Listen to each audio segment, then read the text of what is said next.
Thank you. The next item on our agenda today is to take evidence from two panels of witnesses as part of our scrutiny of the Building Safety Levy Scotland Bill. The first panel, we are joined by Natasha Douglas, Land and Planning Manager, Bank on Homes, Fiona Kell, Director of Policy, Homes for Scotland, and Julie Jackson, General Counsel and Company Director, Miller Homes. I'd like to welcome you all to the meeting. Good morning to you. We will intend to have about 1 hour for this session, as we'll be following it with another panel.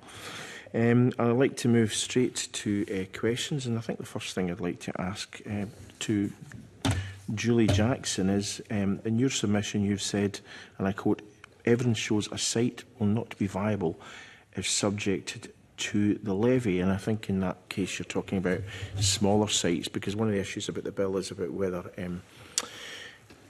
site it should be every house or it should be just those of a certain size. So just wonder if you can talk us through your views on this, Julie. Yes, sure. I'd probably like to widen it a bit further than just smaller sites when I'm talking about viability, and I wonder if it would be helpful to the committee to explain what we mean about when we talk about viability from a house building perspective. So if we're looking at a site to develop in Scotland or anywhere else, the first thing we look at is what the revenue is going to be. And we do that by seeing what can we sell those houses, prices can we sell those houses for. And that a lot of that depends on the location and also the ability for people who live in that locale to afford that type of house. So we start with revenue, then we look at costs. Now, build costs are the easy bit in many ways. We know how much it's going to cost in terms of bricks and blocks and roofs and etc. We know that cost. So we're able to attribute a cost to the build quite easily. What we can't do is so easily is look at what we call abnormals, and that's the cost of what's in the ground. Is it an ex-mining area and therefore has to have a lot of grouting? Is it something where we need to move services? Is there access problems? Do we need to build roads outside, roundabouts? So all these costs, these are the big costs that are variable within a house build. We then have to look at the Section 75 costs. Now that's the planning gain. The planning gain is set largely by local policy and can be varied depending on the viability of that site. Again, another big cost. So we then add a margin. We're house builders, we make a profit. We add a margin to that, to the costs. And then out pops a land value at the end. Now, Natasha's probably going to be able to explain more about how she does that than I do, but that's how we do it. And so that land value is what makes the site viable or not. And in Scotland, land values are roughly 10 to 14% of revenues. And it's you can see that the sites that are in less desirable locations, secondary, tertiary locations, they will be sub 10%. On average, they're 10 to 14. So the more sort of post-industrial type land, that's where the land values go down. If you add more costs into the build, which would be a building safety levy, then that land value will decrease again because it's added into the cost element of your build. And therefore, sites will become unviable. We already see sites, particularly in the west coast of Scotland, which are unviable at the moment because the cost of remediating them, the cost of doing these abnormal costs is too high. We then see that things like that hits the delivery of affordable because the cost of the affordable can't be factored in to the land value because it just would make the site unviable. So we're already seeing a decrease in delivery of those types of sites in Scotland. And these are in the very places which Scotland need delivery of homes because they are in the more affordable parts of the country. And this will have So adding more cost into this will make more sites not viable, because landowners just won't sell their land, because there's no point, it's not got a value that would be worthwhile. They may as well sit in it and wait until such times as the land values increase, or there's a different policy in place. So that's why I'm saying, and I think from a rural perspective, I can't really talk about that, because Millard Homes doesn't build in rural places. We are more suburban home builders of family homes, but I am certain that it will be the same impact on rural house building as it would be on those sites which are in those more secondary and tertiary locations. Well, that's one of the issues, obviously, that you've raised in your submission, Natasha Douglas. So you Bancon, are concerned about that. There's also, you've said, and indeed Fiona Kell said something more or less identical in her submission, that you've said that why are we even being subject to this? Our company's not been involved. We're not really a company that's had any issues with regard to cladding, and yet we might be adversely impacted on it. Now, of course, the legislation won't include islands, for example, so there's an issue there. But I'm just wondering if you can talk more about your frustration in terms of that particular issue. Yes, we feel that it's severely unfair that we're being penalised because we haven't, as you have said, delivered buildings with unsafe cladding, yet we're being asked to provide contributions to help remedy the cladding. We're gravely concerned about the impact that that will have on our business and its expansion plans, based on an assumed cost of around about £3,000 per home. It could have between a 17 to a 20% impact on our profit margins. And that might not seem like a lot, but for a smaller business like ourselves, we generally build around 130 homes per year. That impacts our expansion plans. It impacts our ability to invest in our people and continue with recruitment. The area that we have predominantly operated in is Aberdeenshire, where looking at the cladding remediation update from Q3 of this year, there were no expression of interests for the cladding remediation programme in Aberdeenshire. We also operate in Aberdeen City, where I think the number is around about 60, but again, in Aberdeen City, we haven't delivered any buildings with unsafe cladding. In 2020, Bancon Homes expanded into the Central Belt with the purchase of their first site in Straven, and that was predominantly family homes. And we expanded further in 2023 into West Lothian, again delivering family homes. So we do feel that it's unfair. We feel it's unfair that if you have not delivered any building with unsafe cladding, you're being asked to pay. And perhaps it's something that Julie Jackson might be able to expand on, but we are aware of the Supreme Court decision in URS versus Barrett David Wilson Trading Limited, which found that developers, even if they no longer owned the property or they had decided to remedy the cladding on their own accord, they could seek contributions towards that remedy cost from consultants and designers involved in the design of that building. So for us, it would seem fair that if you're looking for contributions towards the cladding remediation programme, that it goes further than just the house building industry, who generally build family homes, as Julie has said. We don't build, or certainly Bancon Homes don't build flatted properties of over 4 stories in size. The Supreme Court ruling that you mentioned is actually under paragraph 9 of your own submission too. And Fiona Kell, you've said that the government is pursuing a £30 million funding target, not based on an accurate estimate of the work required of the funding gap. Yeah, I mean, certainly to date, we have not seen robust evidence from the government as to the extent of the problem in Scotland.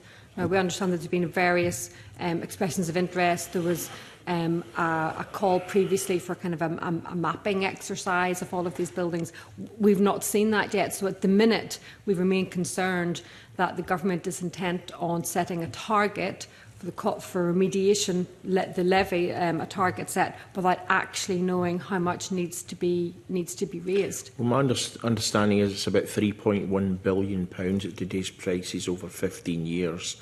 and the 30 million they hope to raise in the levy will be about 15% of the cost, the rest being paid by general taxation. Now, what's the average house price for a new house in Scotland now? I know they're all different sizes and shapes, etc., but what's the average house price in Scotland?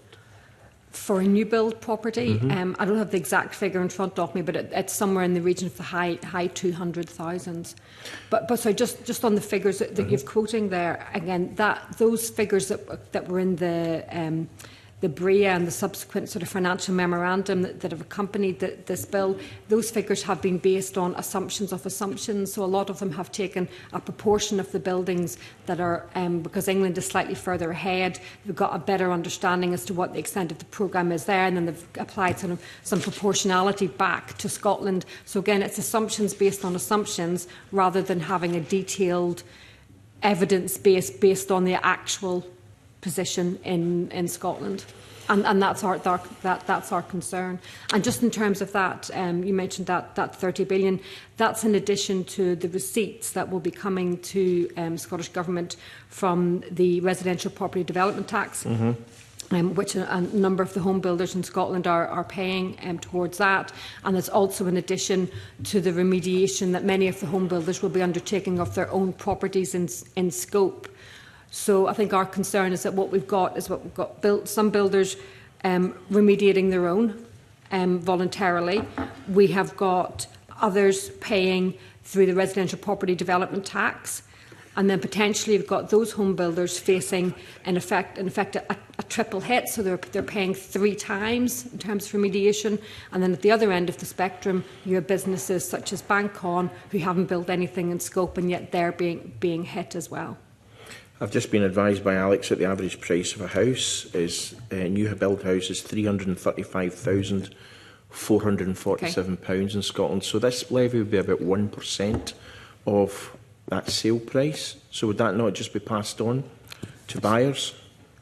Well, so when you're setting the value of a house, so if you're coming to buy a property, the mortgage lender will look at the value of a house. So a 4-bedroom house in a certain street, and we'll say it's worth 300,000, and whether that's a new build or an existing property, the valuer will say a 4-bedroom house sells for £300,000.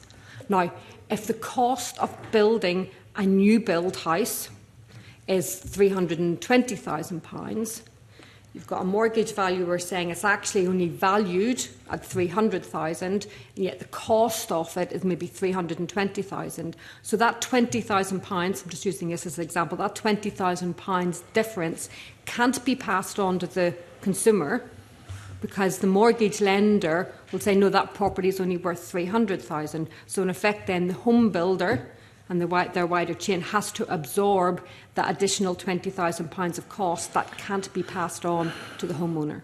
Well, I mean, I looked this up, and it's in 2021, not exactly recent, but it said the average cost of construction of a house in Edinburgh was £126,400, but the sale price was more than 3 times that, £375,870. I'm well aware that there's other costs involved and all that, but that said that was 197% profit. And I don't accept that for a minute, that's a real profit, but I think, when you're looking at 3,500 on a cost 4 years ago in Edinburgh of 375,000, I mean, is it the developers will pass this on to people who are buying, and the reality, nobody's going to put a house up for sale at less than the cost of building it.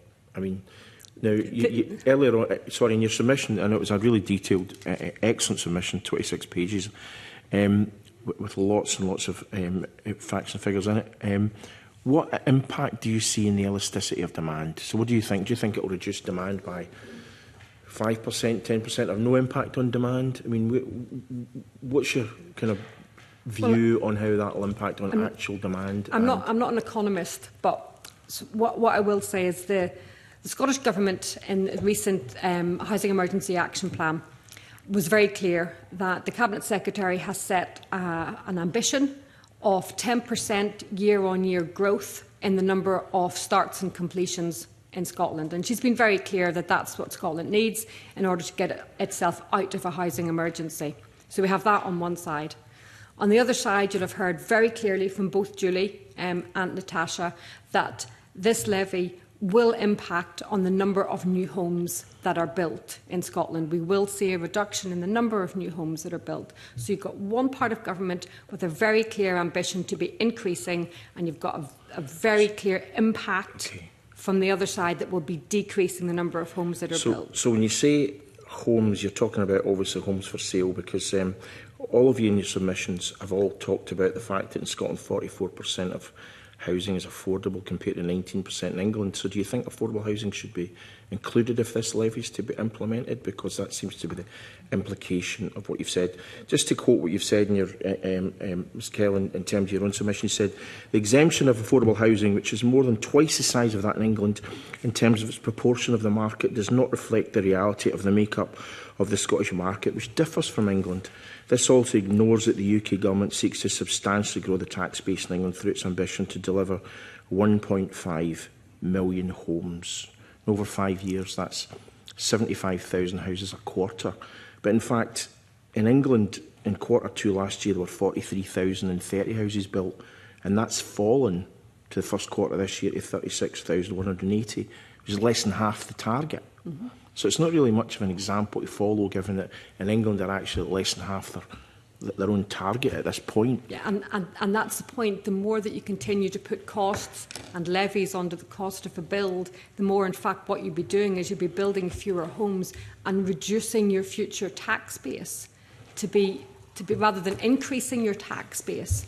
Right. I'm assuming the government wants more homes to be built in order to be getting more revenue to meet this 30 million target. What in fact you're going to be doing is you're going to be putting a levy on to such an extent that it's going to reduce the number of homes, so you're reducing your tax base. So it's not doing what you would want to do, which is build more homes, house more people, get them out of the housing emergency and increase your tax base. And indeed the people who actually work building those homes will be paying income tax and, of course, council tax and all the rest of it. If they're not building houses, they won't, and that also has an impact. Yeah. Now, I'm really keen to get fired in and go through all of your submissions in great detail, but because of the difficulty we have in time and the fact that I'm dead keen to let my colleagues in, I shall leave it at that. But John will come in next, followed by Craig. Thanks very much, Convener.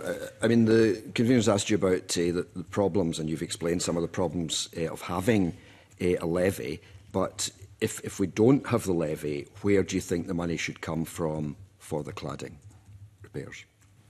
Is that I'm happy anyone, I'm happy to come in.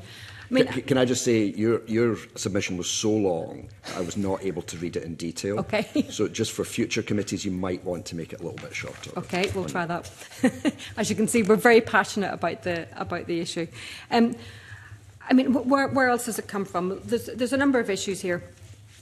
Taxes have to be proportional, and as already been made reference, there's a wider systemic issue that led to the tragic events at Grenfell and that we're all trying to resolve here.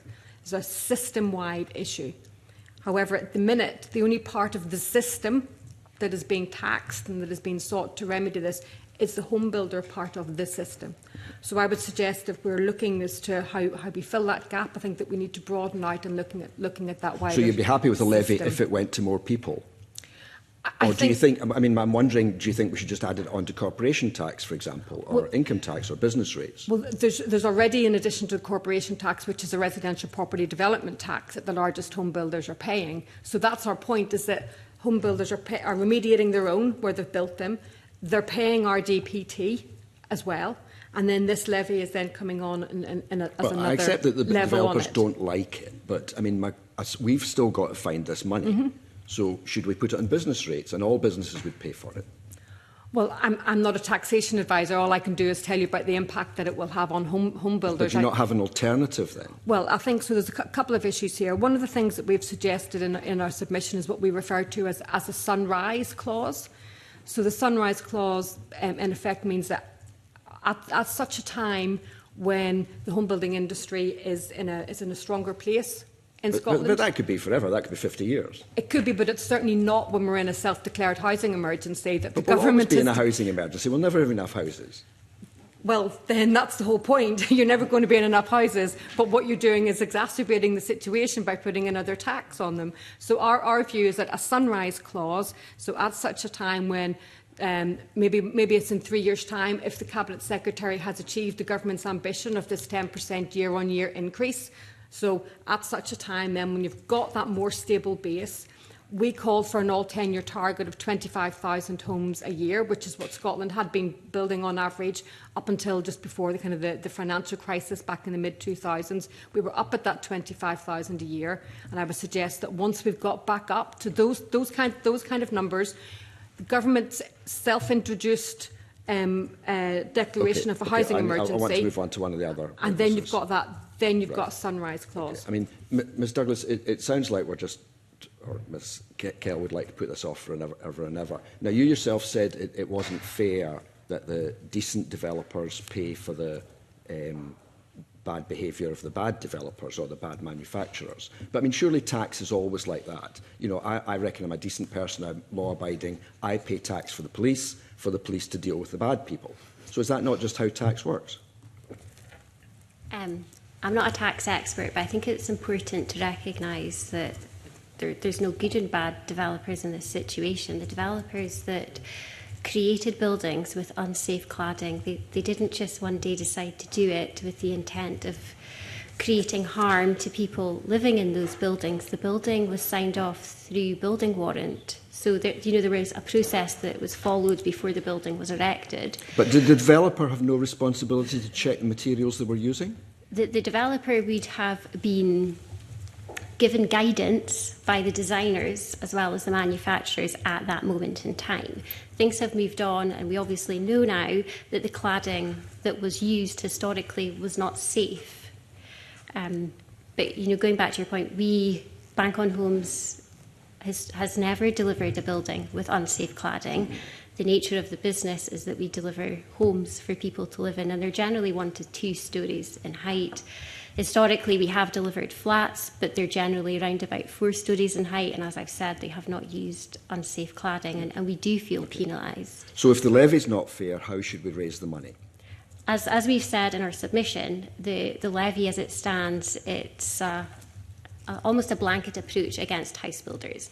But there were other parties that inform the design and the build of that new home that is delivered from... So you would spread the levy out further, but still have a levy, but spread it out more? We feel that it should, if a levy is to be introduced, it should certainly go further than just the house building industry. Would the admin costs for that not be pretty horrific? Because, I mean, the admin costs for this, normally we spend 1% in admin for getting a tax, and this time I think we're up to about 10% or thereabouts.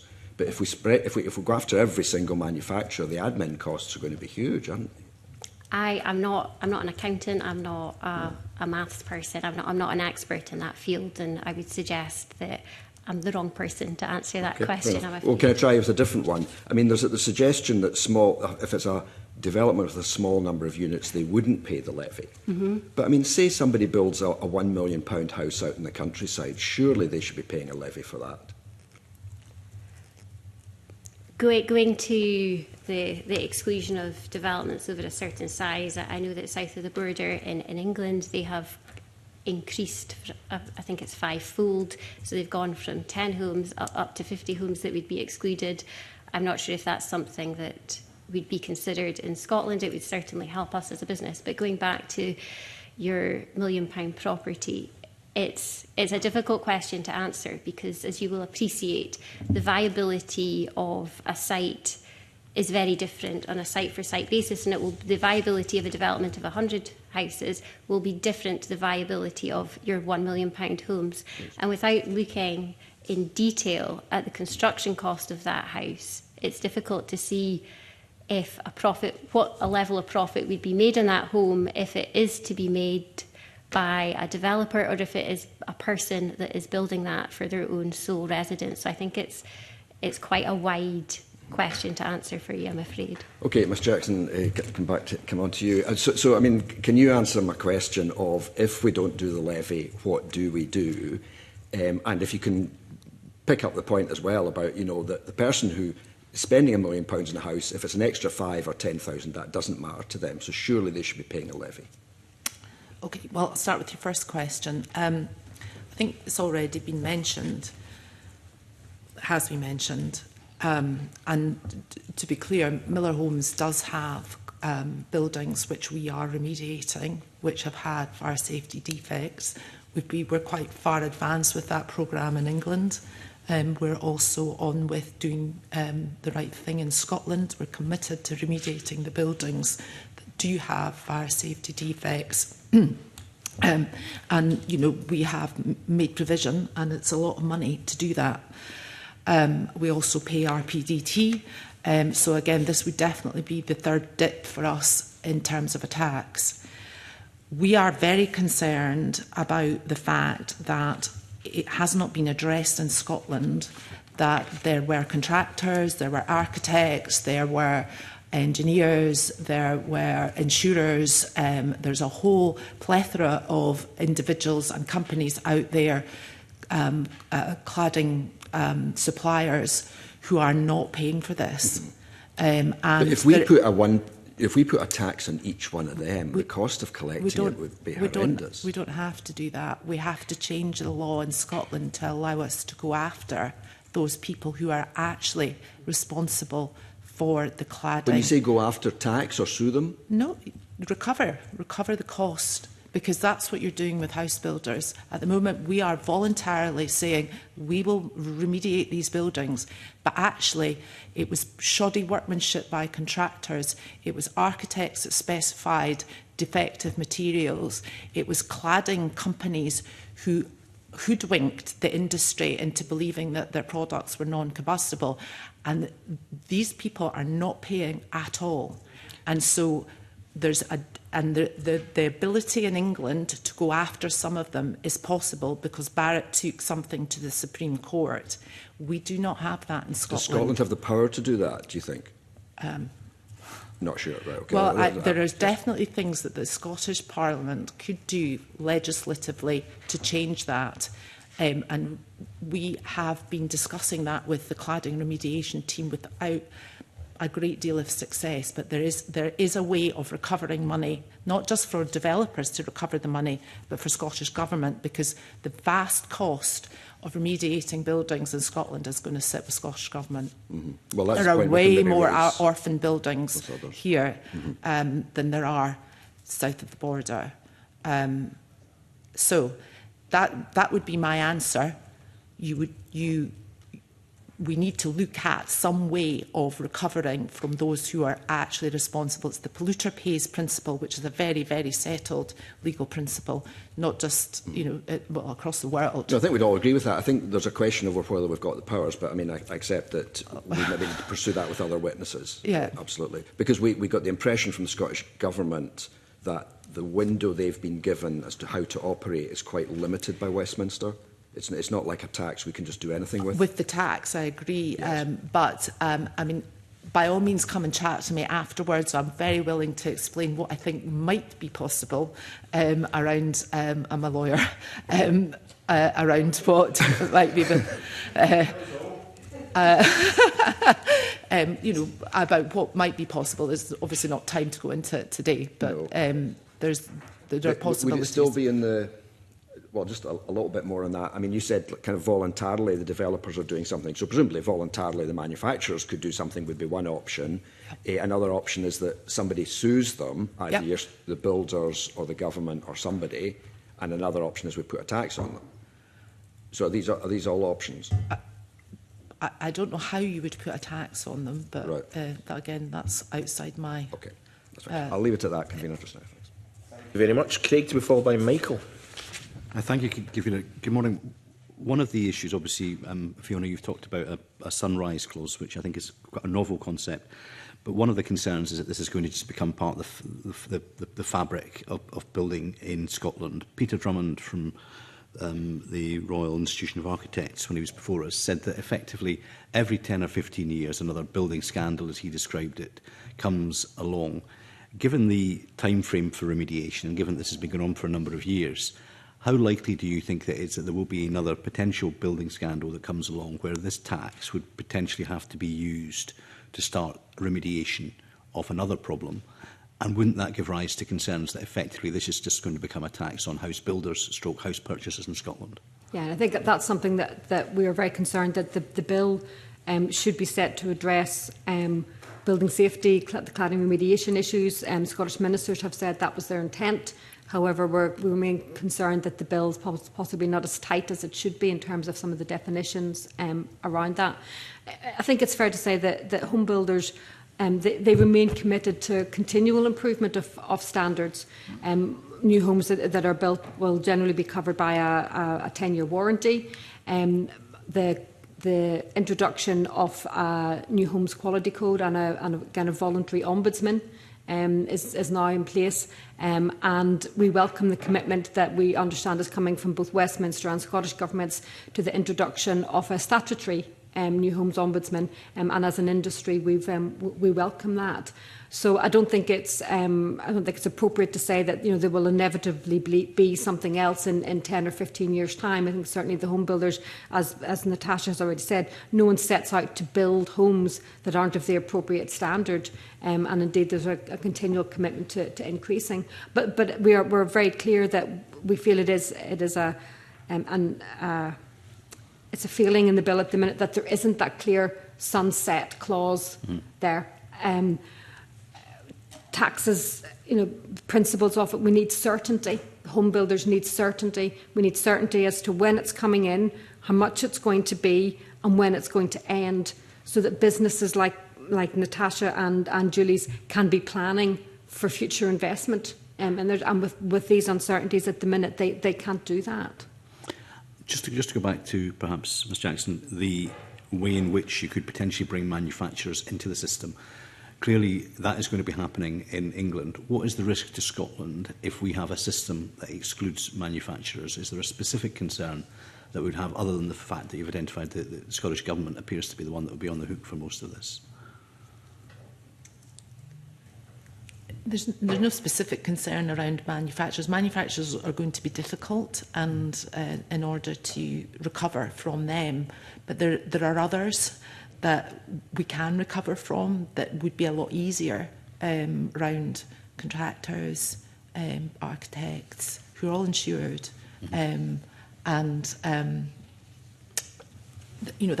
just missing. Yeah. There is not the ability to do that. When we spoke to representatives of the architects profession, they said in many respects it wasn't actually regulated architects that were working with these firms. They were almost implying they were rogue operators and building standards just signed these off, and that actually professional architects weren't present at the scene of the crime, as it were. Would you contest that? Yeah. Okay. Yes, I have evidence that that's not the case. So there's buck passing going on here, basically. Yeah. Okay, fine. Just to look at the broader impact upon the market, it seems to be there are certain areas that potentially could be badly hit by the starter homes being one, but also the build-to-rent market. Now, the government has set very clear targets of a 10% increase in house building. The Westminster government is now doing more modelling around what the impact of any intervention would be on housing supply. What would you be asking for the Scottish government to do before they actually pressed ahead with this tax? I think as you've just said, I mean, I think the absence of that modelling at the moment, the Public Accounts Committee in Westminster was very clear and has asked Westminster Government to go off and do that modelling, because they were very clear, the committee was very clear that they felt there was a link between the introduction of the levy and the remediation programme and the impact on the ability to meet the UK government's home building targets. So they saw that link, the Accounts Committee saw that link and put that back to UK government. We would say exactly the same thing remains here, is that we think there's a very clear link between these two, and we have not seen robust modelling to that effect. Could I come in here? Yeah. Just at a more personal level, I'll bring it back to what we do as a house builder. I had a wee look back to see how many homes we delivered in Scotland back from 2019 to this year, and the percentage of that volume within Scotland. And what I was surprised to see actually was that year on year, Miller Homes has been delivering less houses in Scotland as a percentage of its output since 2019. So that was really 2 to 3% per year. So that we started at 25% of our output, and we're now at about, well, less than 14%. And that appears to be a sort of cumulative effect of it's not because of a desire not to grow in Scotland, because that's absolutely not. We're a Scottish company headquartered here. We want to invest and we want to grow in Scotland. But actually, the numbers are telling us that we're going backwards. So is that increased regulation, passive house building standards, things like that? It's all sorts of that, things. right. And a lot of it goes back to viability, suitable sites for development. And I then looked at the affordable delivery and what's the percentage of affordable homes that we delivered within the Scottish context over that same period. And it has consistently gone down over that period as well, which means that the delivery of affordable homes in Scotland is going down. And why is that? Again, it's that back to the site can't hold affordable homes in terms of its viability. Right. So we're having a double whammy in Scotland at the moment already. It exists. We still want to invest. Everyone wants growth. We all want to grow. Nobody's telling us growth is a bad idea. Sustainable growth is what we all need to pay more taxes in order to fix things like cladding. But actually what's happening is it's going into reverse. So the tax base for this levy is going backwards. And it's going to continue to go backwards. And the policies in Scotland that exist at the moment around house building are making it worse. Because for me, that's the only reason I can see. We're growing everywhere else, but we're not growing in Scotland. Has anyone in the industry, we had the Minister before us, the Public Finance Minister this morning, and he was asked by Mr Mara about why LBTT receipts in Scotland are at less than those projected. Have you or anybody in the industry made any calculation as to if there was to be contraction in the number of properties being traded, what the loss of LBTT might be, notwithstanding how you might undershoot the goal in terms of what this tax might bring in? Is there a risk that one could offset the other, and actually the Scottish Government could be worse off? We've not looked specifically at LBTT, and rather than looking at what could be lost, we've looked at, well, what could you have if it was growing? Mm-hmm. So, as I said, our stated ambition is 25,000 homes a year, and using the Cabinet Secretary's commitment to that 10% year-on-year growth would get you to roughly that in about 3 years' time, would get you that 25,000. So we estimate that at the minute the industry contributes about 3.4 billion to the Scottish economy each year. By growing from where we are currently up to that 25,000 target, you'd be roughly just under a further £1 billion contribution to the Scottish economy, a further 22,000 jobs being supported. In terms of council tax, we've estimated about 8 million uplift in council tax receipts, and an additional 46 million in developer contributions, and an additional 1,200 affordable homes. So that's what could be lost if we don't get to that 25,000. We can then begin to work back from that. If we're reducing backwards, then you're seeing that back. We estimate about 4 jobs for every home built, roughly. So the fewer homes we're building, the more jobs we're losing. Interesting. So that 3,000 per home suddenly gets wiped out. Yeah, and it's 3,000 per home, roughly. So that's what we've calculated. Again, we've not had anything from government yet. We don't know what the levy is going to be. But that's on top of, so we did research with particularly our SME home builders during the course of this year, and they've estimated that the additional cost of regulation over the course of the last sort of 5 years, including then what's coming, they're estimating £20,000 to £30,000 on the cost of a home. Now that's not including cost price inflation, Brexit, war in Ukraine, whatever else happens to be. That's the cost of regulation, estimating somewhere in the region of £20,000 to £30,000 per home. That's not viable for many, many homes. You mentioned the cost of new build houses in Edinburgh, and maybe there are places in Edinburgh where you can begin to absorb those kinds of costs, but there's plenty of places out with the central belt of Scotland where you're not going to be able to absorb those costs. And our fear is that if visualise Scotland and across the central belt, if you reduce down the area where development will be viable, you're going to be seeing it moving further and further up into the central belt and down. So the area where development viability is going to be really, really tightly squeezed. Fine. And just one final question for me.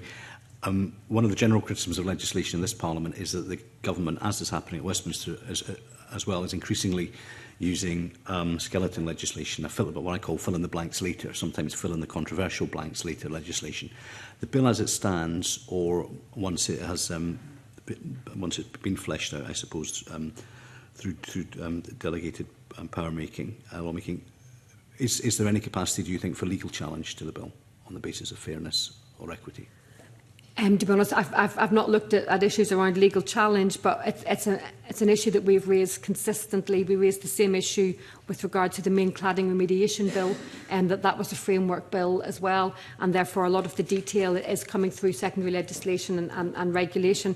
That does give us concern. As I said previously, the home builders, we need certainty. We need certainty to be able to make business investment decisions, and the lack of certainty and detail around that does cause us a lot of concern. Ms Jackson, you're a lawyer, so I don't know if you've maybe thought about it more. Not that kind of lawyer. I think I'd just echo what Fiona says. That one of our main concerns is about the bringing in of the legislation and at what point it impacts us, so that what we would be concerned about is that it already would hit sites that we're on developing and that we bought, so that suddenly it will increase the costs of something that we'd already calculated as how we were going to develop that site. It would be a lot easier for us as developers if the cost came in at the beginning of the site and there was some kind of period of grace, and so that we could get up and running on the site, knowing what those costs are and how long we're going to have to pay them for. Thank you. Sorry, I was just going to come in on that point to say we are, in terms of the viability and impact and not knowing the costs at the moment, we are putting together our next 5-year business plan, and without sight of what the costs will be, it makes it incredibly difficult to provide that to our lending facility with any degree of certainty. Okay, thank you. Okay. As I said, Michael, do you follow by this? Thanks, Convener. In the submissions that we've had so far and some of the evidence, this polluter pays principle has been used. But it strikes me from what you're saying today and reading the bill that there's many people who were not polluters who will be asked to pay. Is that correct? Yes. There are many who are not polluters who are being asked to pay, and there are many who potentially are polluters who are not being asked to pay. Okay, because in essence, you get the house builders providing a public need, a public good, building good houses for people to live good lives in, and being called polluters in that regard. I understand there's parts of the sector who have done bad things, if we want to put it in Mr Mason's terms. They've done, and I can understand some of that language, but some companies must find that a little bit difficult to wear, really, in terms of the way that this has been described. Yeah, we do, and we have many home builders. Bancon's one of them, but we have many other home builders. I've got an example of a family-run business based predominantly in Perthshire, who've been going for the last 50 years, and they've never built anything more than 2 stories. They've already had to significantly reduce their workforce and their output as a result of the raft of issues ongoing at the minute. And to call them a polluter is just, it's more than offensive. These companies haven't built anything within scope, and those companies who are Homes for Scotland members, who are stepping up voluntarily and remediating those where they have found fire safety defects, are doing so. Okay. So the vilification of the industry, I think, is wholly inappropriate. Yeah. Okay, I appreciate that. You talked about the marginal viability of sites. Do you have anything in modelling in terms of how many? I understand how difficult that might be in the absence of the rates that are to be set. But is there anything in terms of the number of homes that you might think would be impacted by a levy being put in place? Is there anything you've managed to do? I think it already exists in terms of the model is what we see as a predominantly private, delivering private homes for the market, is that there are a lot of sites which are already not viable. And because of that piece around where they're located and therefore what price could you sell them for, and those remediation aspects within the ground make them just not viable already. And we are definitely seeing that in the west of Scotland at the moment. And so adding it's just going to tip the balance even further. So we haven't modelled anything, because normally what happens is these sites will come to us, we'll do our numbers and we'll say, actually, this isn't for us. Thank you. And that's a cumulative effect, but you think as quite obviously, there will be tipping points where they move beyond viability. I suppose where I'm going with this here is that I think a rough number for building a 3-bedroom house, the construction is about £270,000. I think there's a construction cost that I've managed to get that from the internet. I don't know how that would be in terms of common across different builders and so on, but taking that as a benchmark, if the government also pays to build houses, pays local government to build houses, etc.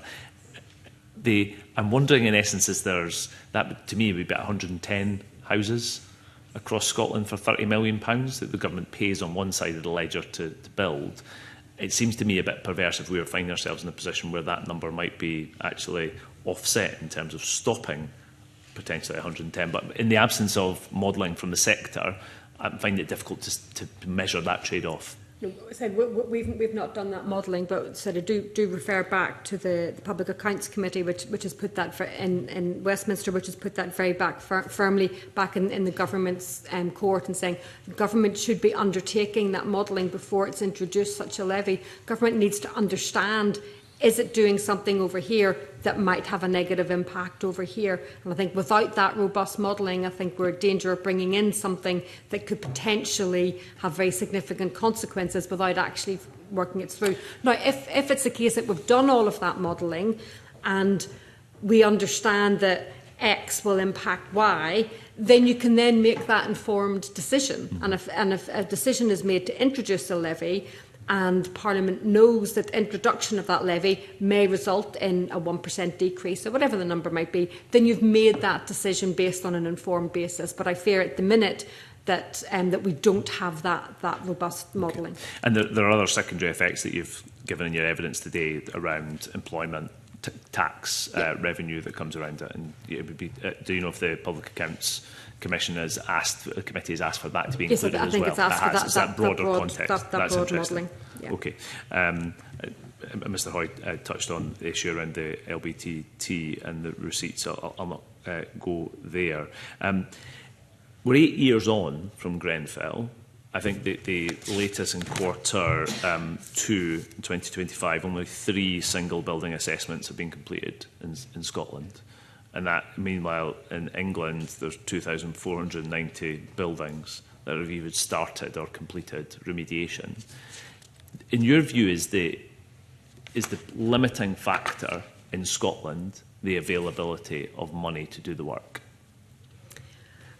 I think there may be, that may be, but I think there's a step behind that, and I think it's because in Scotland, we were a couple of years behind in getting the appropriate legislation up and running, the appropriate contracts, and so we're just been a few years behind in getting the kind of governance structure set up around that. However, what I will say is that I know that there are buildings in Scotland that the home builders have already voluntarily remediated, or they are in the process of undertaking single building assessments, or they've completed single building assessments and are in negotiations with homeowners with regards to the appropriate remediation contracts for those buildings. So there are buildings in Scotland that have already been and are in the process of getting that set up voluntarily through the home builders. Now, I think they may be in addition to any of the numbers that government is publishing through its remediation programme, but there's certainly there is there is a commitment from the home builders to be progressing, and many of them are already doing so. Okay. Other colleagues want to comment on that? Is the availability of finance the limiting factor in this, in the lack of progress in Scotland about delivering safety for people? Not for those buildings that have been, that there's a commitment from home builders to remediate. We are one of the home builders that are remediating in England. We are pretty far through that programme.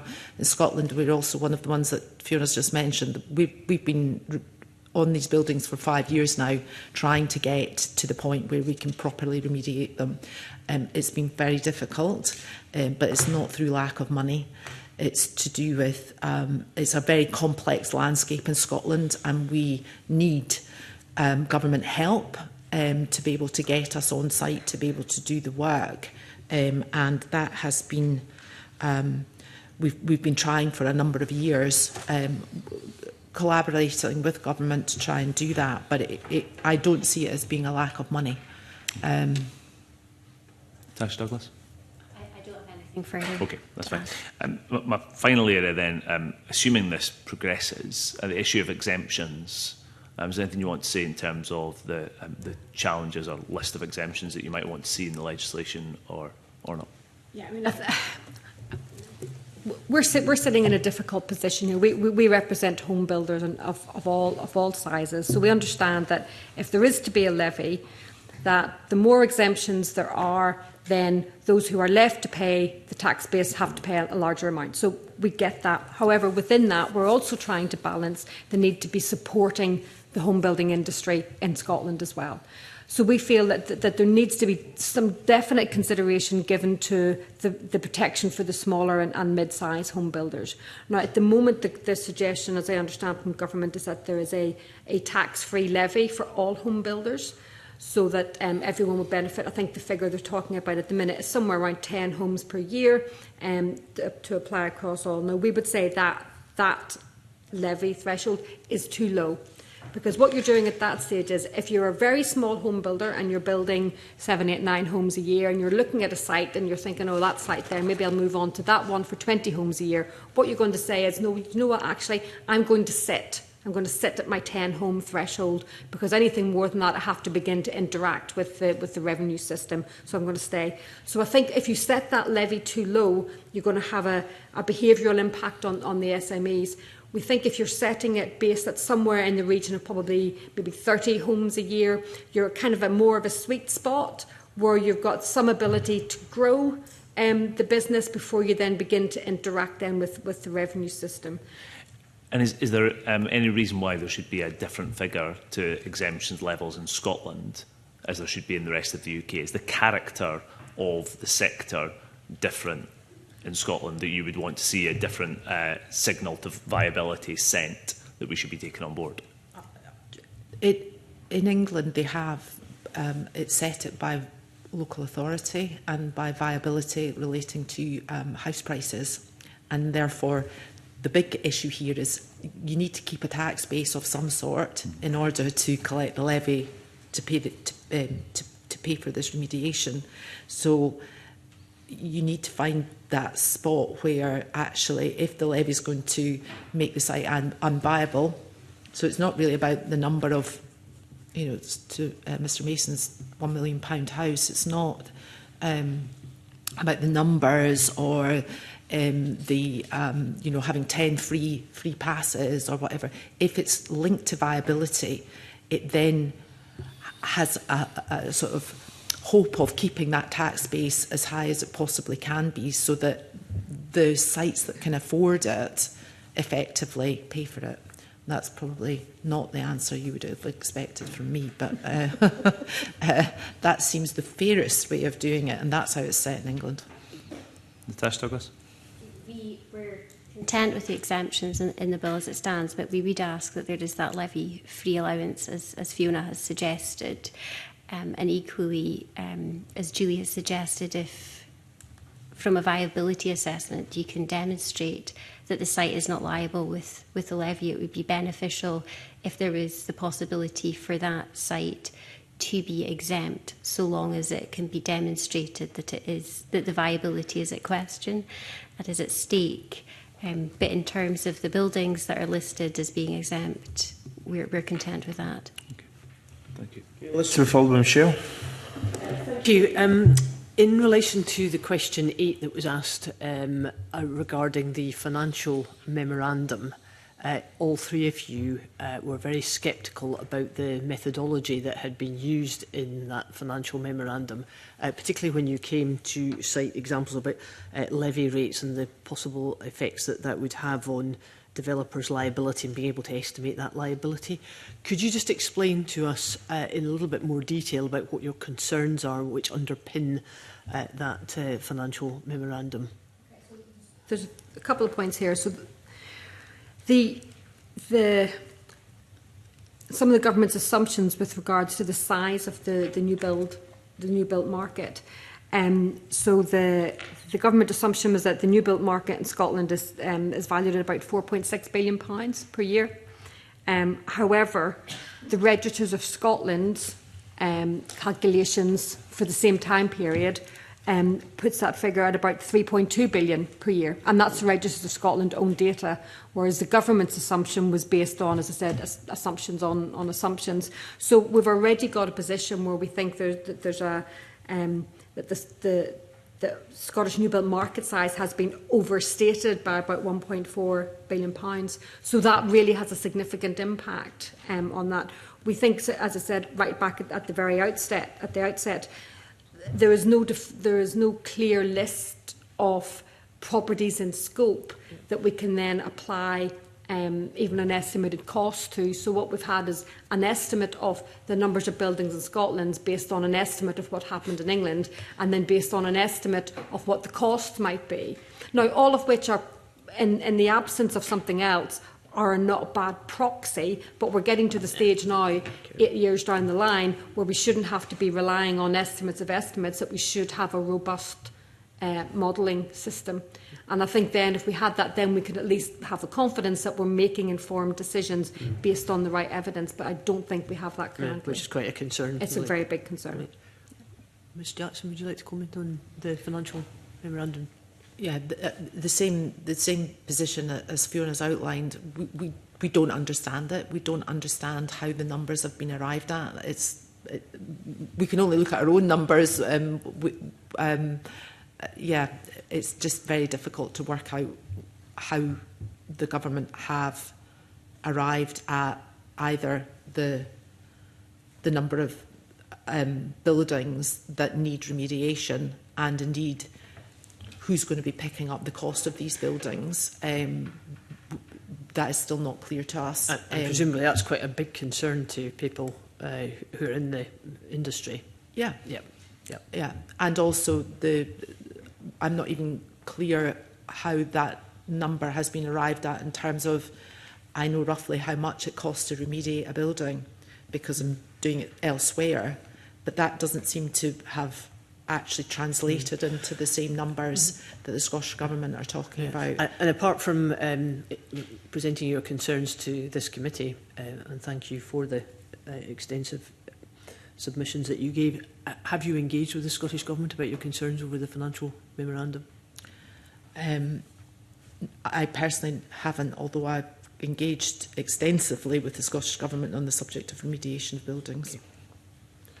Yes, I've raised the overall questions about the modelling and questions about where has this come from, etc. All of those questions, and I spend most of my working week engaged with the Scottish Government on cladding-related issues. Yes. And is that ongoing discussions with the Scottish Government about your concerns? Yes. Yeah. Ms Douglas, do you have anything to add? Just that the concerns that have been raised are shared by Bank on Homes. Okay, right, thank you. Jill. I suppose I'll turn it to a kind of practical point. I hear what you're saying very clearly, and just for the record, I think that the quality submissions you've been submitted have been very helpful, because we do read them all, even though they're extensive. The planned date for stage 1 is December, and then we've got 11 working weeks before this Parliament goes into recess, and we've got an election coming down the line. So I suppose I'd like your reflections on what can be done in the time we have, because certainly timescales and listening to what you're saying, we're really up against it. I fully accept the premise that something has to be done, and this is something. In other words, you know, all the other people who were party to the issues at Grenfell, you know, that they're getting off scot-free. But I hear you also about the kind of potential, like not having the hard data to properly estimate the behavioural effects. But thinking about the timescales, assuming stage 1 passes okay, 11 weeks to try and bring forward amendments. What is your thinking about how practical that is?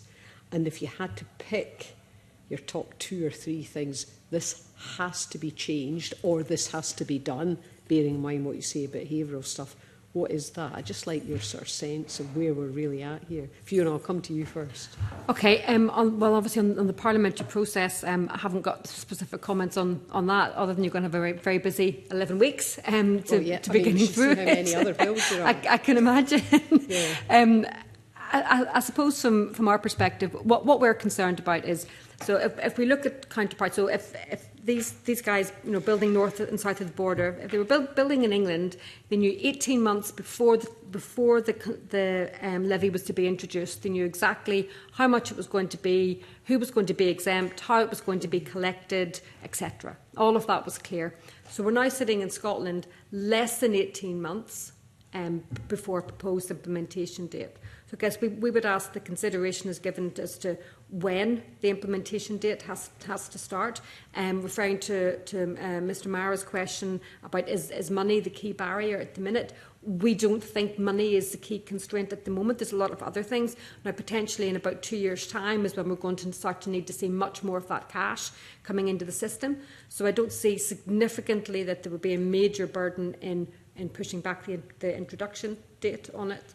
But until we've had that clarity, so I will be pressing officials, and indeed I pressed them just last week at a meeting to give us further that clarity, because I was advised that the next meeting of our expert advisory group was going to be in the new year.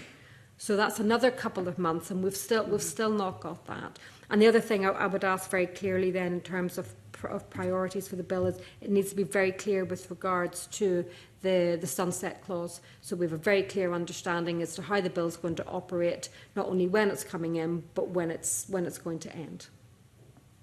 Julie? I think there's 2 things from my perspective that are important, assuming that it's in train.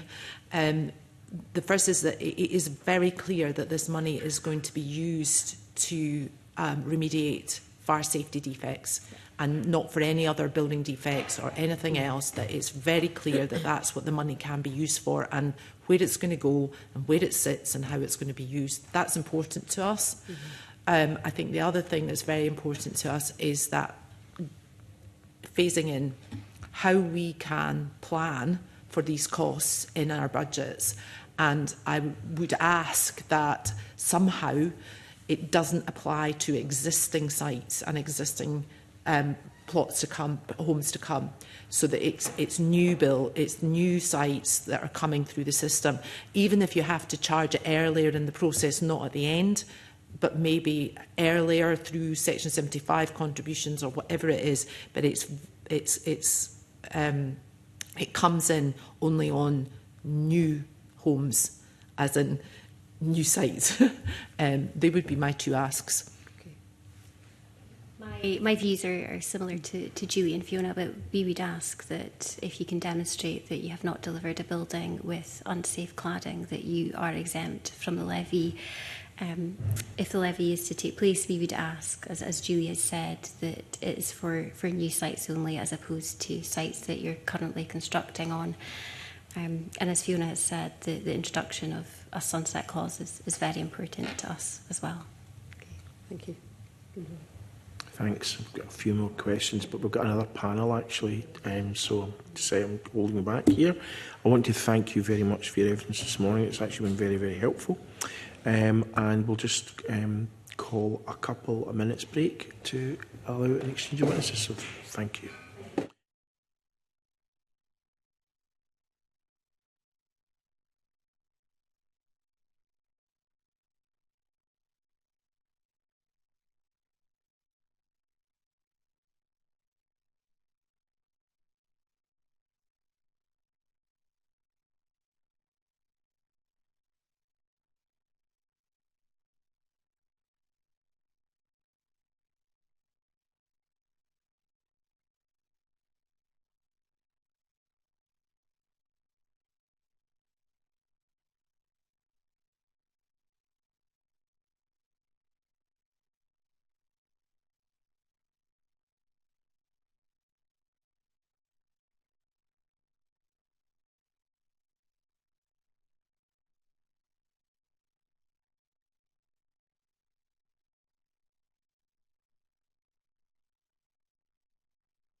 colleagues, we are going to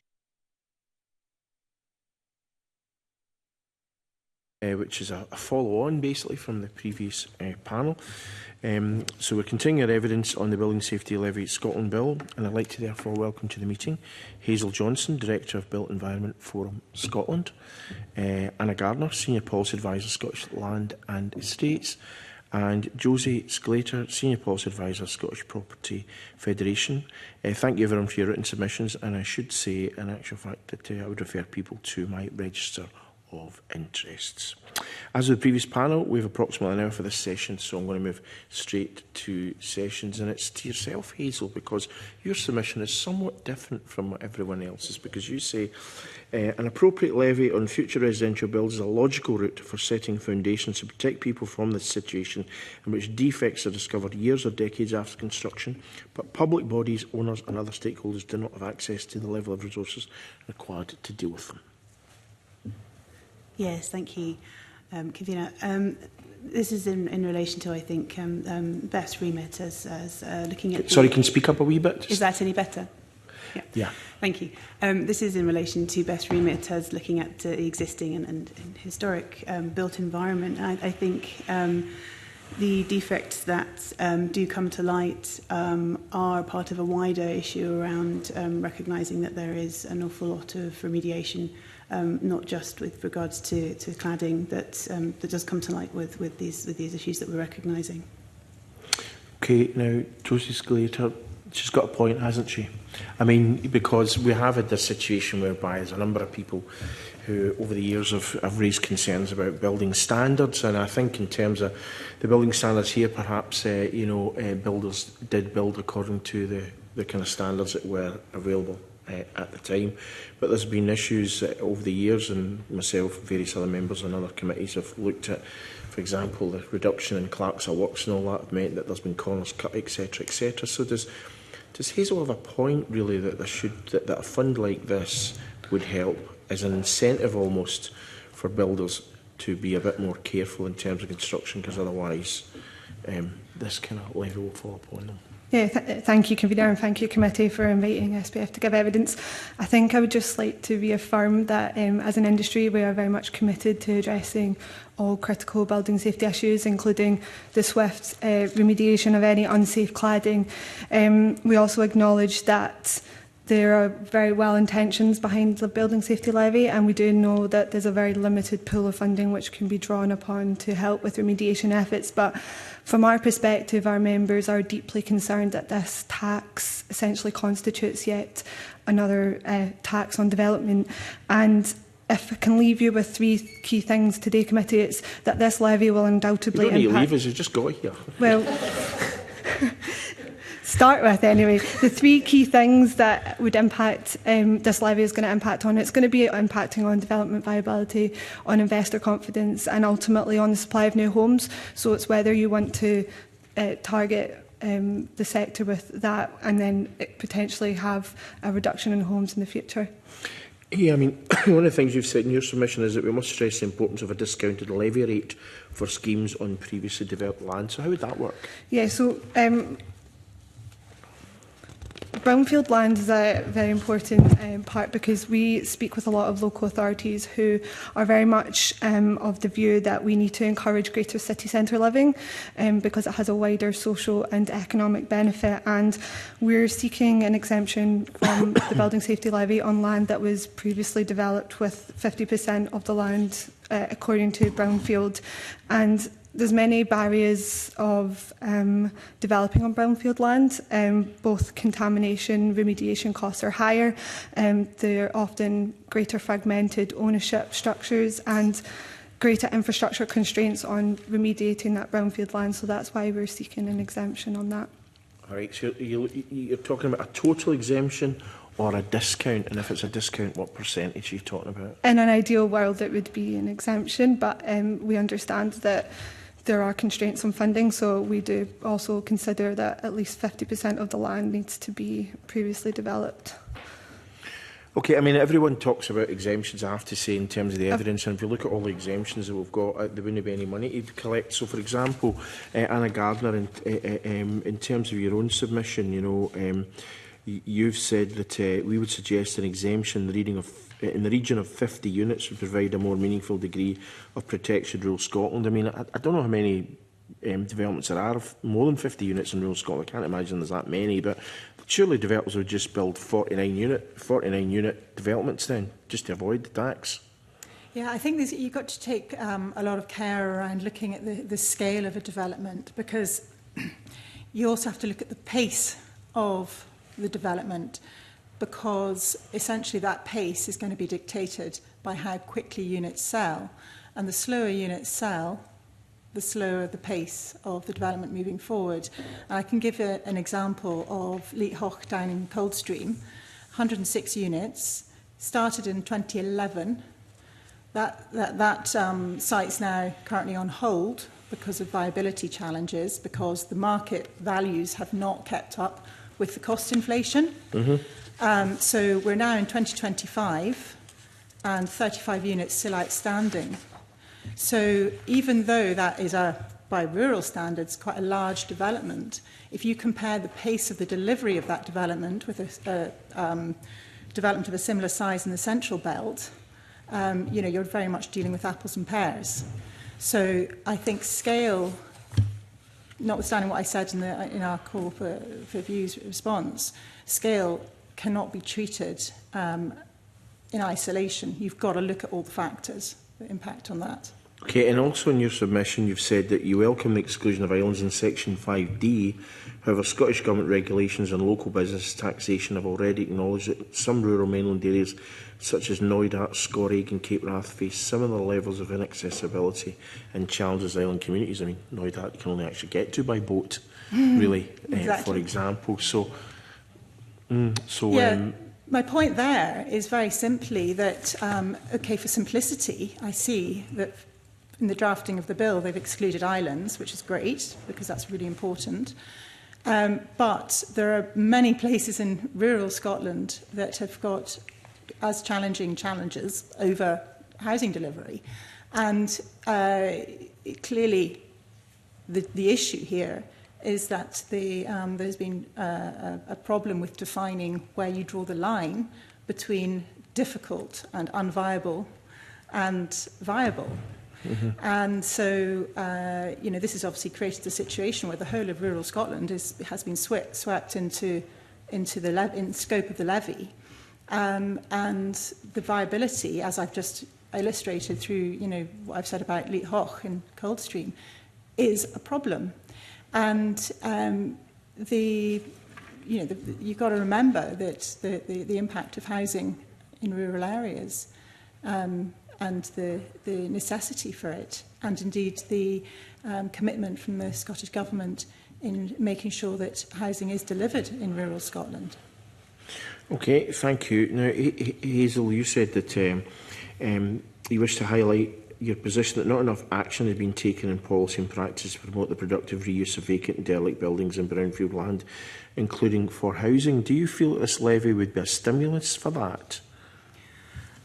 Back to exemptions, I'm afraid. I think that it would be worth noting that there are existing barriers to the development of brownfield land. And it would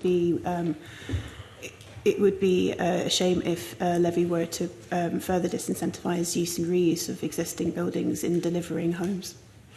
I mean, the government is hoping to raise £30 million a year. If we were to bring in all these exemptions, what would it be other than zero? Because I'm not really seeing much that's actually going to bring in any revenue for the government here. Yeah, well, on exemptions, I think we need to actually look at, is the levy the right thing? If you're going to end up...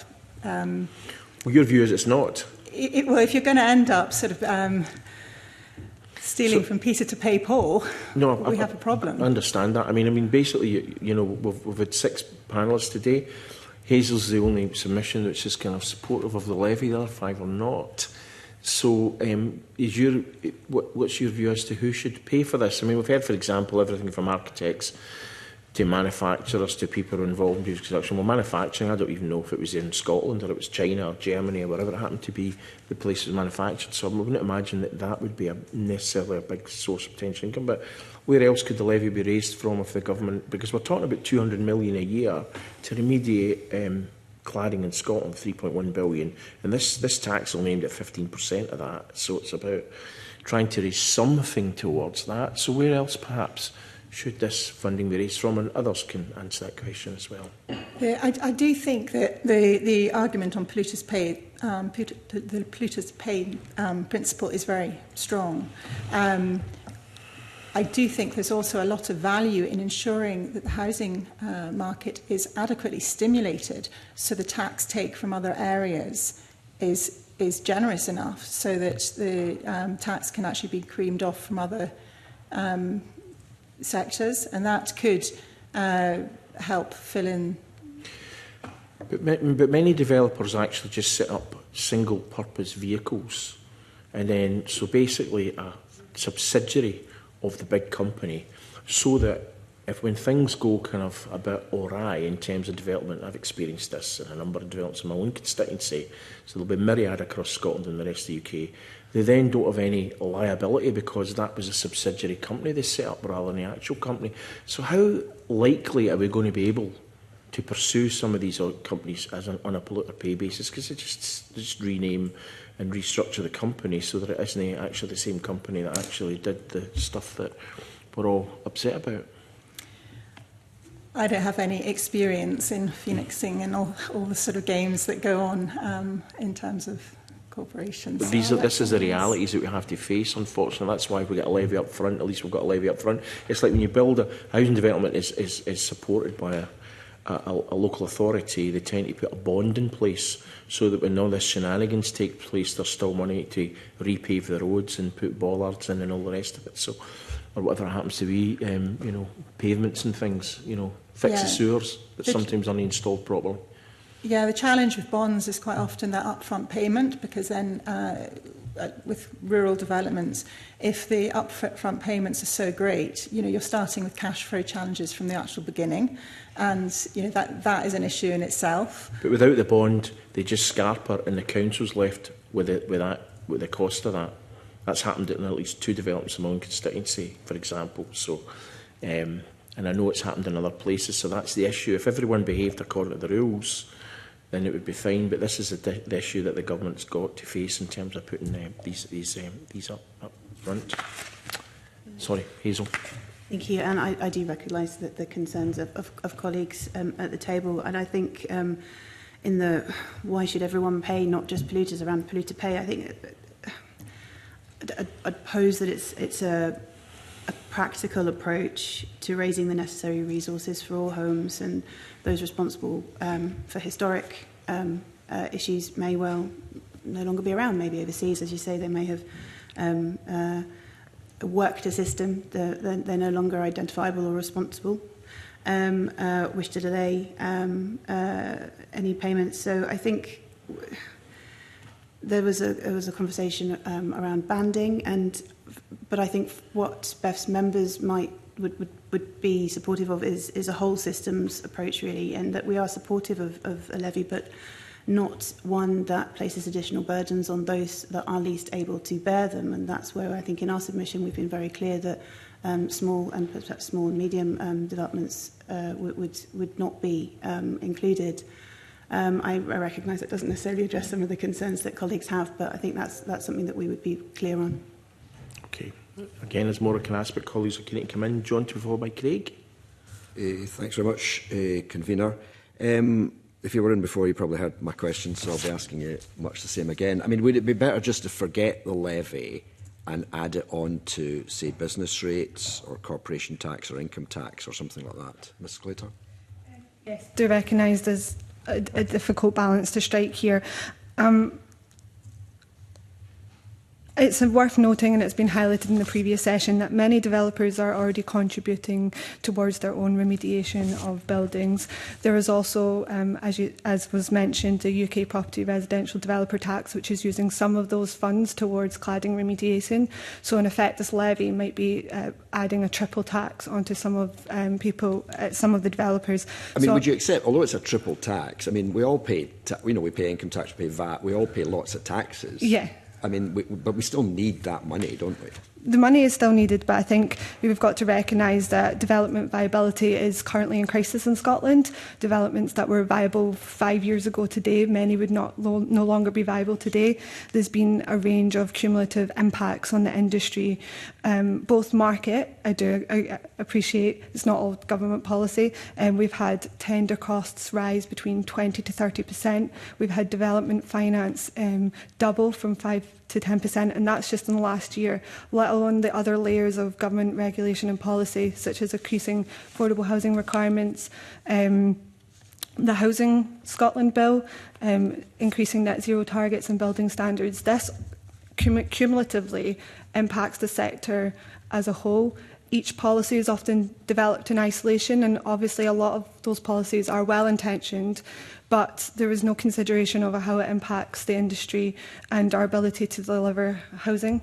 So I know I'm not quite answering your question, but it's a difficult question, because as soon as you deflect that money off onto other levies, it's going to impact in another form. Yeah, I mean, Ms Gardner, I mean, that's a fourth witness, because we had the three before, and we'll come back to Ms Johnson later. But I mean, it sounds like a bit of an argument. If the house sector is struggling, or the building sector, or whatever we'll call it, it would be better to come out of general taxation. And I mean, that would also save us, because I mean, Revenue Scotland are going to spend something like, I think, 7 million, is it, or 10 million? 3.7 million, I think it is, in the first year, which is over 10% of the tax we'd get.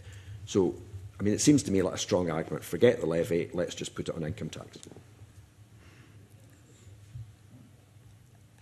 I'm not a tax expert, and I would, yeah, I mean, I wouldn't like to. But you're against the levy. I think it's probably right to be fair that we are against the levy, as it said in our call for views, in the way it has been presented. Right. And our key point here is, if it's not carefully calibrated, essentially it's going to exacerbate the housing shortage. And when you take that in the context of rural Scotland, that is going to exacerbate the economic decline and depopulation of rural Scotland. So, you know, we've said quite clearly that we very much support the commitment by the Scottish Government to address this issue, but we do not support the way that it's being proposed in the bill. Okay, so you're not totally opposed to a levy, but maybe we should look at it in more detail. Exactly that. Okay, would one of the details be to include hotels? Because if Donald Trump builds a big hotel and the people pay hundreds of pounds a night to stay there, surely they should pay a levy as well. Hotels is an interesting one. I think that you know, the construction of properties in the main is something that needs to be considered. And if housing is not the only thing that is affected by cladding, but with rural property, cladding is not a thing. So I'm no expert to be talking about hotels with cladding, because typically a hotel in rural Scotland does not have cladding because it's traditionally built. Yeah, I mean, I want to move on to the others, but I mean, yes, I mean, I'm accepting all of that. The problem is we've got a problem. You're telling us what's wrong with the levy and how we, you know, give more exemptions, etc. But we still have to raise the money, as the convener was suggesting. So I'm kind of now looking at ways. And have you got any suggestions, or do you just feel it's not your job to suggest alternatives? I would say that you need to stimulate the economy so that we can actually get more tax take in general, and so that rather than having a sort of negative tax approach, have a positive tax approach. Okay. Ms Johnson, you've been the most supportive of this levy so far this morning, I think. So can you defend it? I mean, would we not be better just adding a 0.1 pence or something to income tax and paying this, and that would mean we were not targeting the building sector? I would also like to say I am not a tax expert, so possibly not for me to comment on that specifically. But I would rather make the general point that whilst we are in principle supportive of the levy, that the regulatory frameworks really should catch the areas of greatest risk and have effective checks and balances, I think, to minimise adverse outcomes for those honest brokers and developers that have been mentioned. And I think that talking about a robust framework, the levy is part of a wider approach. It doesn't sit in isolation. And we've talked about the wider policy landscape already. But then there's the levy, there's the regulations, and then there's scrutiny through compliance. So I think all of those have to go, and I mentioned sort of a whole systems approach earlier on around construction, around other nascent and existing legislation that is on the table. To ensure that this can be considered holistically. And you mentioned hotels specifically. I think focusing on principle over economics and arguing for holistic approaches to place. A hotel might be the right thing for one area, but not for another with regards to homes, and looking at what that looks like with regards to other taxes, such as the visitor levy, say, although that's not for this committee, I appreciate, but within the wider policy landscape. I mean, it becomes difficult if we have to start assessing every single development, every single hotel, and that would add to the cost of actually collecting it. I mean, as I understand it, it's going to be based on floor area at the moment. Would it not be fairer to base it on value? This is an issue, I think, which BEF's members may have various views on, but there are members who are supportive of a floor area approach, recognising, of course, that will be difficult to calculate. Yes, and especially I think for if there's like communal areas in certain. I recognise that's going to be a bit of a headache for somebody. Yes. Yes. Okay. Sorry, Ms. Yes. So we do support a floor-based approach if the levy is going to come on with some accountability for regional variation. I understand the government are considering having a different approach to calculating that regional variation, and we do support the granularity, but also balancing that with not having too many complex rates. One thing on the floor-based approach, the communal areas, so we represent many build-to-rent providers, and purpose-built student accommodation, and there's a lot more proportion of communal areas, things like co-working spaces, gyms, lounges, etc. Applying a floor-based approach to that will mean you're going to inflate the calculation of the unit. So we're suggesting that if build-to-rent is not excluded from the levy, then you need to at least exclude the communal space, because they typically have higher communal areas than other developments. Well, while I'm with you, I was interested in the phrase in your evidence that the industry is already making contributions voluntarily via UK taxation to remediate cladding that they were led to believe was safe. And again, I did ask the first panel this as well. I mean, does the industry as a whole, I mean, is it fair just to blame the manufacturers and then you just build with it, whatever they give you? Or does a builder, developer not have some responsibility to check the safety of the materials they use? It's important to recognise that developers will have to go through a building control process and receive a building warrant that will then deem that that building is safe and being able to use. And obviously these issues have come into play several years later, which I'm sure no developer wants to build an unsafe building.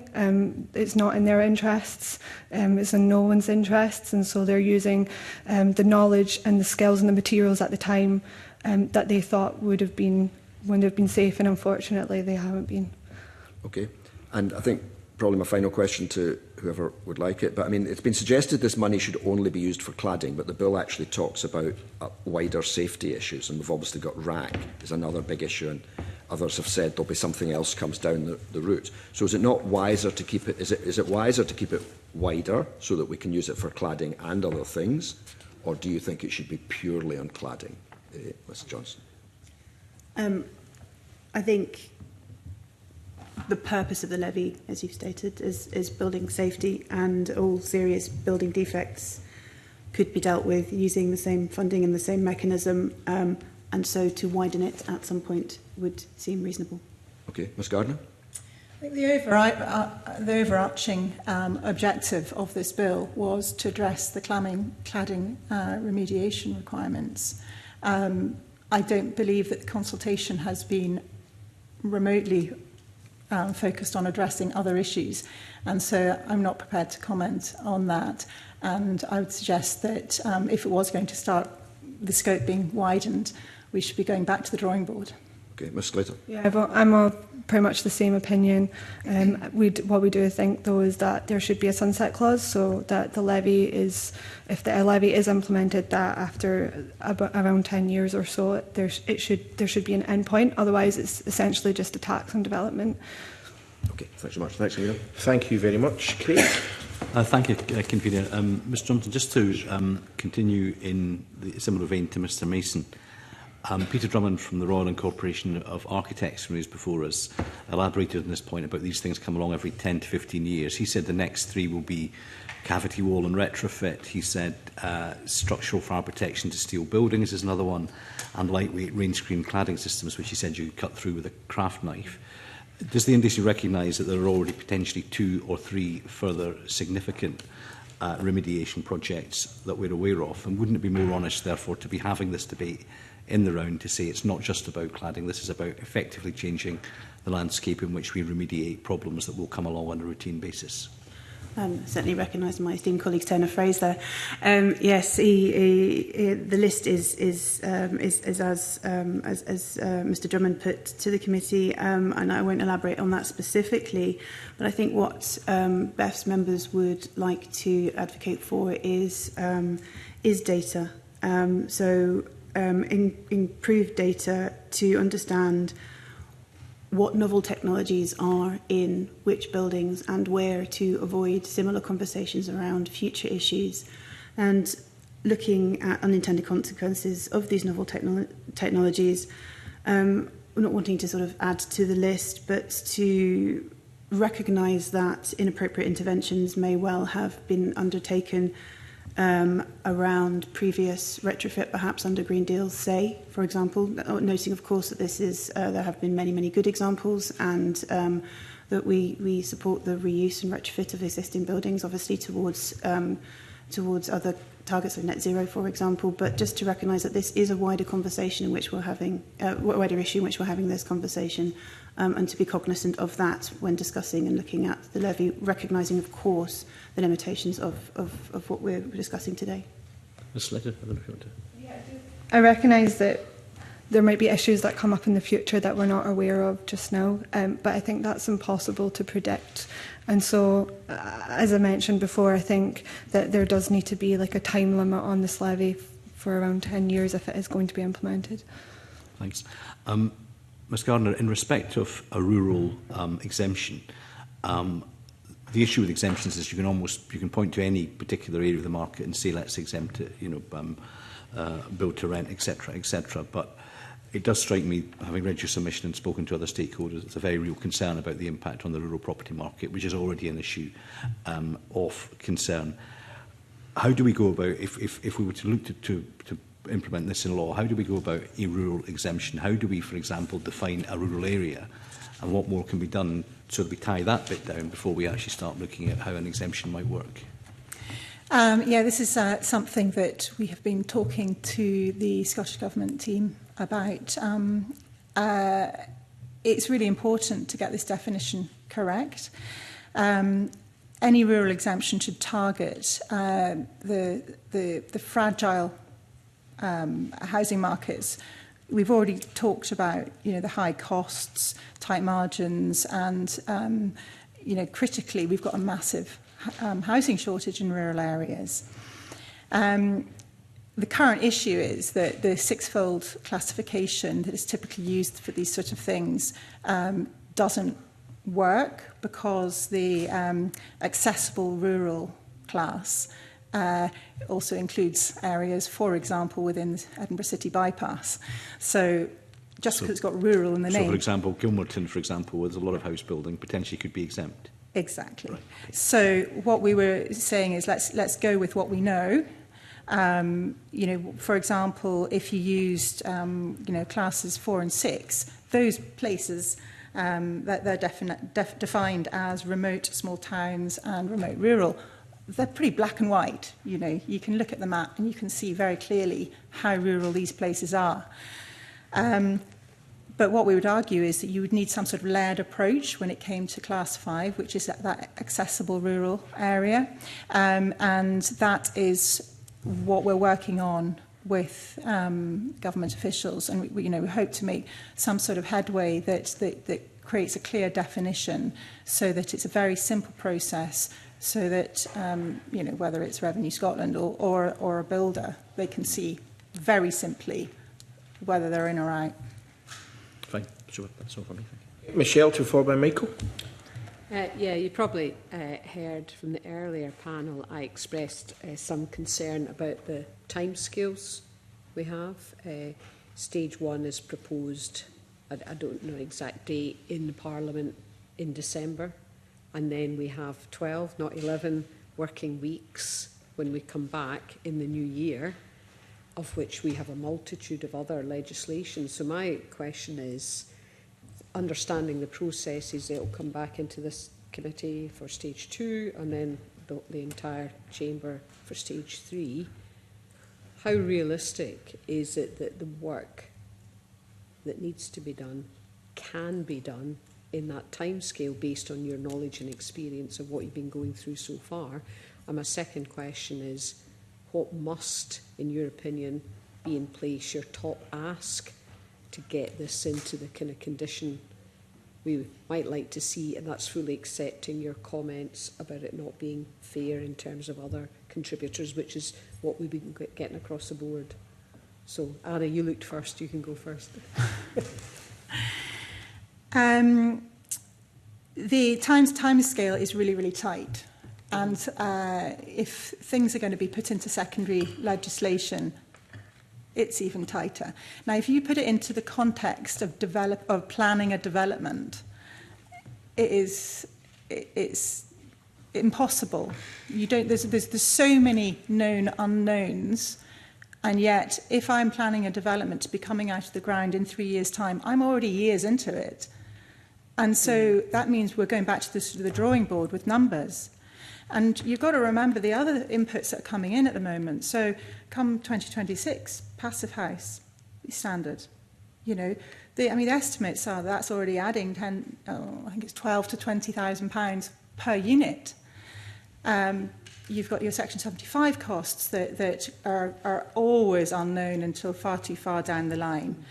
And then we don't even know what this levy is going to be. Approximately £3,500, but is it? Is it going to be less? Is it going to be more? So you've got all these costs that are sort of swishing around in the pot, and the developments that they might be applied to have already been in design for years.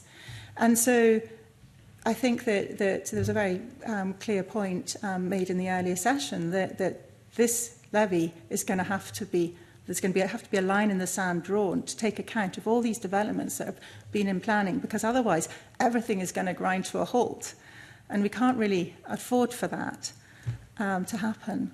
So the big ask is to get as much detail onto the face of the bill as possible so that we can get certainty. Josie. Yeah. As I mentioned, one of my 3 points I said I would leave you with today. One is the second point was confidence. If the housing bill taught us anything, it's that capital is very mobile. It will seek to move to other parts of the country, indeed other parts of the world, if the environment is deemed too risky. Lenders do need a certain level of return in order to take on and compensate them for the inherent risk of development. And as Anna said rightly, many of these plans are already in the process. We need clarity over transitional arrangements. Members are coming to us and asking us, will my building qualify for a levy in 2 or 3 years' time? And we're not able to give them certainty over that. That's one thing. Another thing is get the understanding of whether the communal space is included in build to rent, indeed whether build to rent is even included in the levy, and probably on rates for the levy as well. It was mentioned in the previous session that and this is something we have raised as well, is that England had 18 months to provide indicative rates.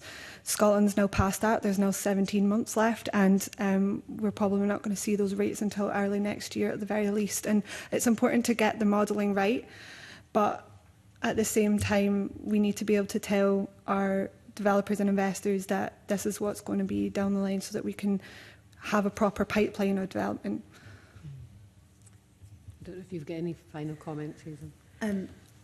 In support of, I suppose, the pipeline, and again back to the whole systems approach that I mentioned earlier on, skills, capacity, and not looking at the time frame in isolation. Obviously, we've talked about hitting buildings bill, and I think that it is tight, and I share some of the concerns. Okay, thank you. Okay, thank you. Michael? Yeah, can I pick up one point that Josie Splitter made for Scottish Property Federation? I mean, you'll have heard the earlier discussion I had, and perhaps some concerns that I have around the polluter pays language, when many building contractors are not actually polluters in this regard. So it's not just those people. But some of what you said about that, you know, it's in the sector's interest to build good homes. You know, the Grenfell report was really quite clear about what was systematic dishonesty within the sector, and that there was manufacture but also corporate culpability around some of this. The principal contractor came in for very heavy criticism around the lack of concern for fire safety. So, you know, there is a body of evidence here that actually parts of the sector have done the wrong thing. So as much as I have concerns about some of those, and many people lost their lives as a result of some of that, so just to kind of put on record that I have some issue with some of the language that was used, and we have to be clear that there has been a problem in the sector. Would you accept that? I can't comment on specific incident examples that you just said. What I can comment is the members that we represent. Many are, particularly in build to rent, are, you know, building buildings, and they're for long-term, in their long-term interest to be maintained properly, because they, you know, that investment is for long-term. So a developer wouldn't go out in either way to make a building that would be unsafe. No. I mean, I would say it's fair to say in just particular instances, this is the results of a public inquiry that resulted in the death of many people. I think the Scottish Property Federation should take a view, in fact, on the recommendations that come out of that. But I understand your point in terms of the particular relationship around build to rent, and I'll leave that there. My more general question to you all was some of the evidence and comments that you've made, and also the previous panel. I'm concerned about the regional variation issues. Perhaps Anna Gardner might think about this into lands and estates, and maybe the feeling that lack of viability out with the Central Belt, and also it sounds almost out with Edinburgh in Scotland. Is there a trend on viability that you're seeing at the moment that you fear that this might exacerbate? Well, you just have to look at how much government support is required to help bring forward rural housing, and I think that the margins of viability are just so much lower. There is a reason why so many smaller developments in rural Scotland, or so many developments in rural Scotland, because they're typically mostly small, are community or landowner-led, and that's because the developers don't touch them, because there's no money in it. And so when your margins are so low, you know, essentially it's left to those that are bringing forward housing for sort of other reasons, and typically that's because of the critical element it plays towards the rural economy. Every area is unique, but Mr. Gibson was talking about the average house price earlier. So if you then put that in the context of what it might cost to deliver a house, and say, well, just plucking one out the top of my head, Aston at the moment has got a development coming forward. You know, your price per square metre is north of £3,000. So, you know, these houses are, if they were sold for the average price would be selling at a massive loss. You know, on paper, the capital value of those houses is way up. Well, that'd be sort of 450 or thereabouts. Forgive my maths, but that illustrates just how unviable developing is in these parts of Scotland, and you know, I think you need to look in every area. It has different characteristics, but you can't underestimate the positive impact that housing development does have across rural parts of Scotland. It doesn't stand alone. It's you know, a single new house in a rural community. It sustains a local school. It can, you know, it can enable a business to grow. It helps with services. The South Scotland Community Housing Trust did a fantastic piece of work on worker housing across the region, and it was pretty miserable reading, frankly, because of the massive shortage of housing across the south of Scotland and the impact that is having on the economy.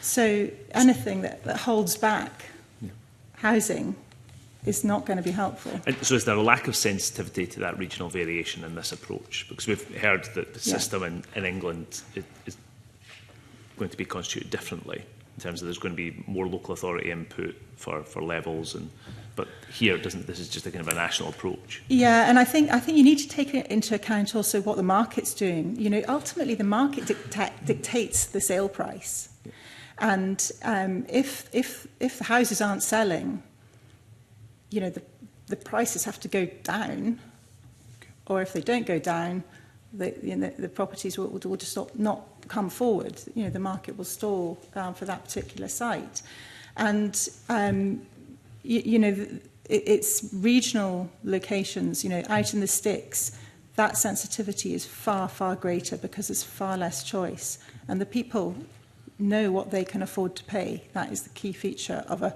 free market. Thank you. Josie Sclater? Yeah, I think I mentioned that there is some work with the government on the approach to how you calculate the regional variation, and I'd just like to reiterate that we do need to account for local variation in house pricing, but also at a point at which it's not overly complex, because some of those rates were resulting in like thousands and thousands of different rates, and that's just totally complex. And we do, you know, share the same concerns with SMEs and the fact that they're a very important part of the housing approach, and they typically will develop on land where they tend to be overlooked by the larger house volume. So we do need to protect them. I know that their share of development has fallen 40% from 2017 to 20% in 2023. So it's a real sector that we need to ensure that is protected, and that the levy doesn't disproportionately or inadvertently affect. Okay. And Hazel Johnson, finally, do you have concerns about that regional variation and viability? I would say so. I think it's worth agreeing that the regionality needs to be recognised, and I suppose that maybe comes back to scope and definitions and the detail. Okay, thank you. Thank you very much. I want to thank you all for your evidence this morning, which is invaluable. It's going to be a heavy shift for the Minister when he gives evidence to us next week, along with Revenue Scotland. So thank you very much. I'm just going to call a 2-minute break now to allow our witnesses, broadcasting and the official report to leave, and then we'll go into a very brief private session. Thank you.